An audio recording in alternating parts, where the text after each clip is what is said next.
Greetings and welcome to Uncle Bob's Collection. In today's video, we'll be taking a look at Soul of chogokin GX111 Grest Mazinger. The intention of this review is to provide you with a detailed overview of the figure. We'll start with the packaging and release details, moving to sculpt and articulation, cover the accessories, and finish up with some side comparisons against other figures. By the end of this video, you should have a clear idea of what the GX111 has to offer and whether it deserves a spot in your collection. The packaging for the GX111 Grest Mazinger features artwork of the figure on the front shown in a dramatic pose with metallic letters across the design. On the back of the package, there are several images of the figure in different poses. Along with accessories, these images give a clear overview of what comes inside. GX111 Grest Mazinger was available for pre-order around June 2024 and finally released in December, just in time to make a great Christmas present in addition to the collection. When I pre-ordered, the initial price was $178.23. By the time it shipped in December, I ended up paying $268.69. Right now, you can still buy it online for about $195.79 plus tax with free shipping. So if it means the pre-order, you can still pick up today at a price that is actually better than what I paid. The sides of the box display the GX111 label and additional images of the figure.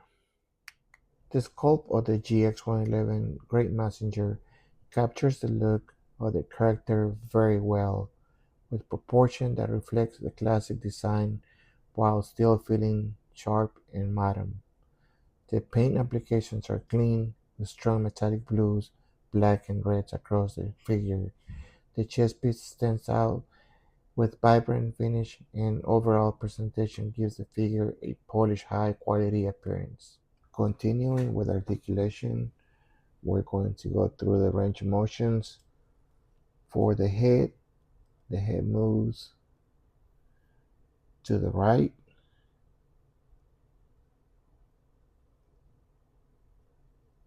to the left. It can look a tiny bit up, and it could look down to his chest very low. You can also move his shoulder. That'll be his left shoulder if it's facing me. Yeah, well, from right hand, my right hand right here, which would be his left shoulder. You can move it. You can go around the boomerang, or not sure what this is called, but I think it's called the boomerang. You can lift his hands, arms up. He can do the whole 360 and go around. He can move his arm to the side. He can also bend his elbow.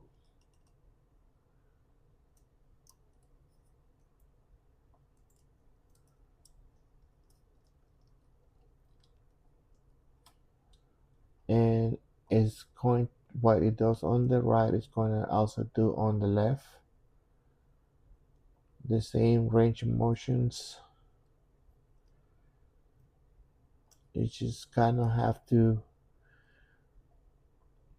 be a little gentle with it. You don't want to be too rough because of the paint, and you don't want to scratch it, metal to metal, or regardless, because the paint work is really nice, so you want to maintain it that way. But like I said, what you can do on the right arm, you can also do to the left. On the shoulder part, excuse me, the chest part, It moves. It has a really good range of motion one way and the other to the other.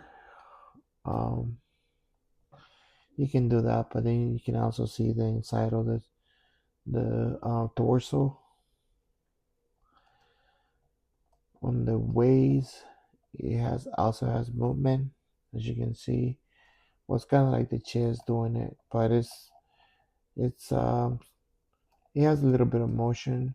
You just don't want it to go all the way around because it won't even do in 180 degrees because it's going to break because of this thing right here. Also, this it has like a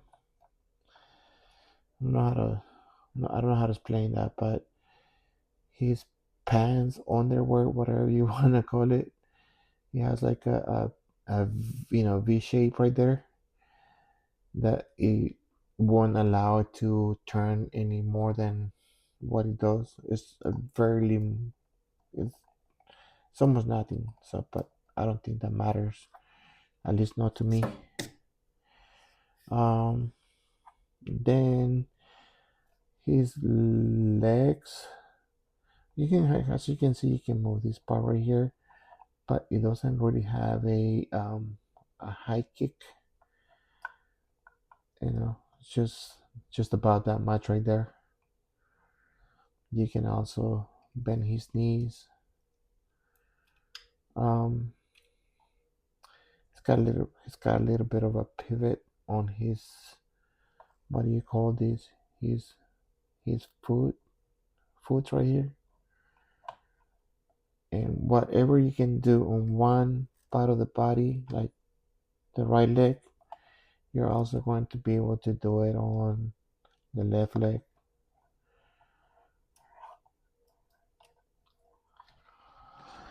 Uh, Let me see if I can get this to work. I think it's something that you gotta press right here. It's got some kind of blades that come out of this. I don't know if you can see that right there. It has like a little crack right there. It's like some kind of blade comes out of it, but I'm not sure how to do it. I seen it and I can't remember how to get it out. So let me work on that a little bit. Um, and I'll tell you. Oh, there it is. It's got this thing right here that you gotta press. Um, Here, let me see if I can get it to focus. Uh,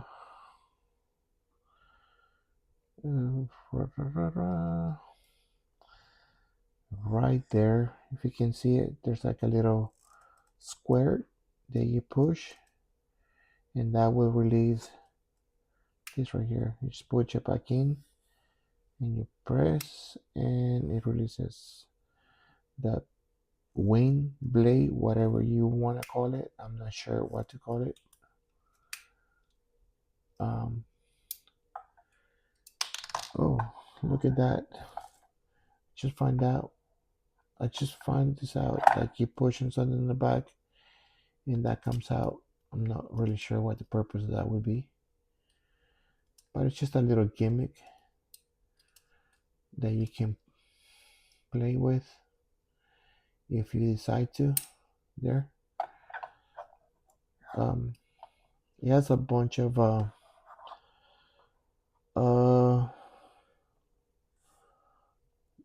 parts that you can press, and it will release things. I'm sure that there's a way to also shoot his arms out of the figure, but that's something I don't like doing because I don't want it to the parts to get loose or missing. Mine are mostly for display, not to play with. Although sometimes I will play with them, but I'm gentle and um, as I think everybody should. These are not cheap. These are not cheap. You know, cheap toys to play with. I mean, you can if you want to, but I wouldn't recommend it. I mean, it's up to you. It's your if you decide to buy it, or if you already have it, it's something that you're going to do, regardless of what my opinion might be. For me, my figures are mostly to display, and every now and then I will handle them and post them in different ways. But other than that, um, I like to take good care of my figures. The GX111 Grey Messenger is a mix of die cast and plastic. That means that it feels solid in the hand, but you gotta treat it carefully. The paint is gorgeous, shiny, really eye-catching, but it's also delicate. If it falls or it gets scrapped, it can chip. As for articulation, the joints move smoothly and it holds poses firmly. The range of motion allows for a variety of action poses, including dynamic stances and flight displays. Despite the die-cast bar giving away, the figure remains well balanced when posed. For size comparison, here we have Grey Mazinger with Mazinger's Z, with War for Cybertron Optimus Prime, with 40th anniversary He-Man and the Masters of the Universe, and Thundercats Lion-O. Originally, the figure retailed for around $176, but with shipping, my total was $226. Nowadays, it's sitting closer to $196 plus tax with free shipping, and sometimes even cheaper if you shop around. Let's talk about the pros and cons for this figure. It's a great choice if you want to add a Grey Messenger to your collection. It's beautiful, the paint and the sculpt, solid build, good weight. Cons for this figure probably will be the paint is fragile. You gotta be careful with it. Um, Another con will be the price. It might be a little high for some collectors. Thank you for watching this video. If you made it this far, please leave a comment, feedback, give us a like, and subscribe. Thank you, and till the next one.